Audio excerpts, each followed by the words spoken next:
All right, let's talk about something a little uncomfortable. It's this strange and honestly kind of tragic gap between the person you think you are and the person you actually become when things get real. So, I'm going to ask you a question, straight up. You see an emergency. Someone collapses. A car is smoking on the highway. Somebody is clearly in trouble. What do? Do you step in? Are you the one who helps? I mean, of course, right? Your gut reaction is, yeah, I'd help. And you're not alone. Pretty much everyone says they would. We all like to imagine ourselves as the hero of the story. But, and this is a big but, the actual data tells a very, very different story. It's a lot more complicated than that. Okay, just look at this. This comes from a classic study back in 1968 on what they call the Bystander Effect.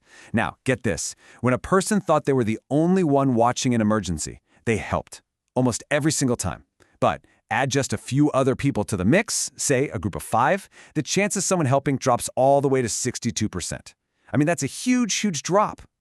So what in the world is going on here? What's happening in our brains in that split second? For a long time, we thought we had it figured out. We just chalked it up to people being apathetic, right? That they just don't care. But the latest science is saying, nope, that's not it. The real reason is actually way more surprising.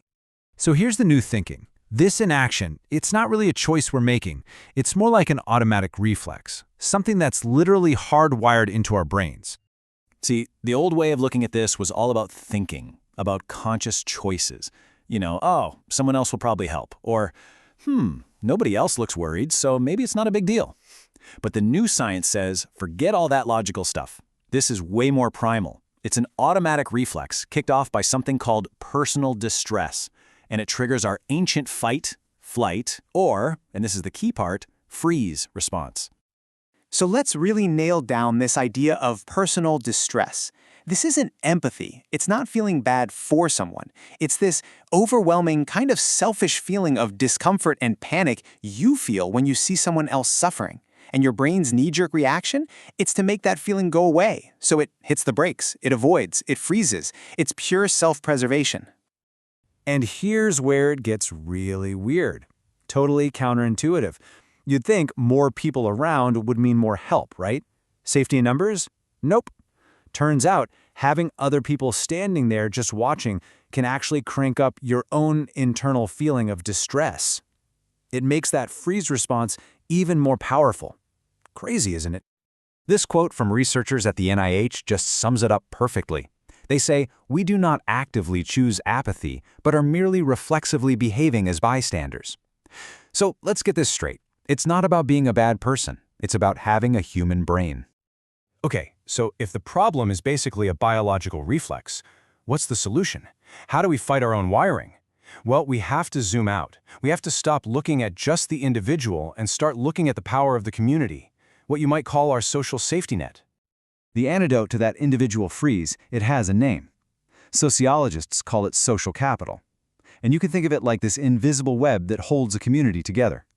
It's all about trust, mutual understanding, the shared values that let us all pull in the same direction when things go wrong. And this social capital thing, it comes in 2 main flavors. First, you've got bonding capital. Think of this as the superglue. It's those really strong ties you have with people who are just like you, your family, your best friends, your next-door neighbors. Then you've got bridging capital. This is more like a web of links. It's your weaker connections to a whole bunch of different people, folks from work, people in other cities, different backgrounds, and you absolutely need both. And what's so fascinating is that research shows you need both of these, the glue and the links, at every single stage of a disaster, from getting ready for it to the immediate response, and even during the long, hard work of recovery. And this isn't just theory. We've seen it play out in real life again and again. You look at the Kobe earthquake in Japan. That strong community trust, that bonding capital, made their recovery so much faster. Or the Wenchuan earthquake in China. It was the local networks, neighbors helping neighbors, that were the real first responders. And think about Hurricane Katrina. There was a church community that used its tight internal bonds and its outside connections to lead this incredible rebuilding effort. It works. So that leads to a really important question, right? If communities are this powerful, then what's the job of the government, of the official authorities? How do they help and not, get in the way? Well, it all comes down to one thing: activating the citizen. It all starts with a total shift in thinking. There's this great quote from a sociologist, R.R. Dines, who basically said, look, the job of emergency managers is not to treat people like helpless victims who need to be saved. No, their job is to treat people as what they are, active partners who can help. And the World Health Organization actually has a great playbook for this. They say that if you want to empower people, your communication has to check a few boxes. It's got to be accessible so people can get it, actionable so they know what to do, credible so they believe you, relevant, timely, and just plain easy to understand. But listen, out of all those things, one is way more important than the others, and it's trust. Because here's the thing, you can't build trust during a hurricane. You can't create it during an earthquake. It has to already be there. It's built day by day, long before the sirens ever go off.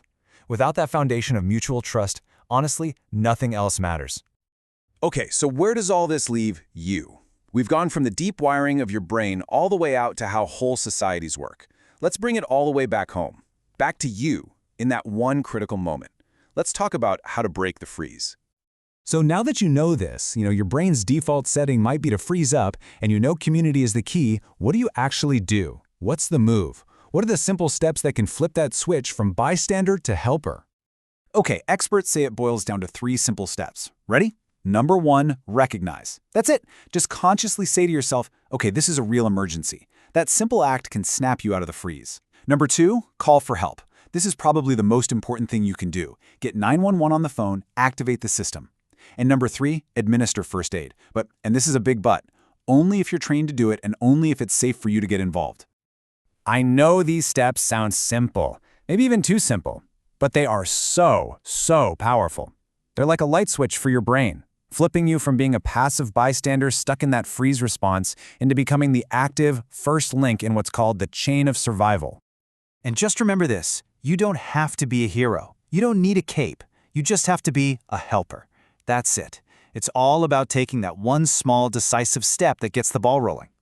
Because at the end of the day, an emergency plan is just a piece of paper. A resilient community, well, that's a conversation. It's not something you write down, it's something you build, one connection at a time. So I'll leave you with this question. Who are you going to connect with today?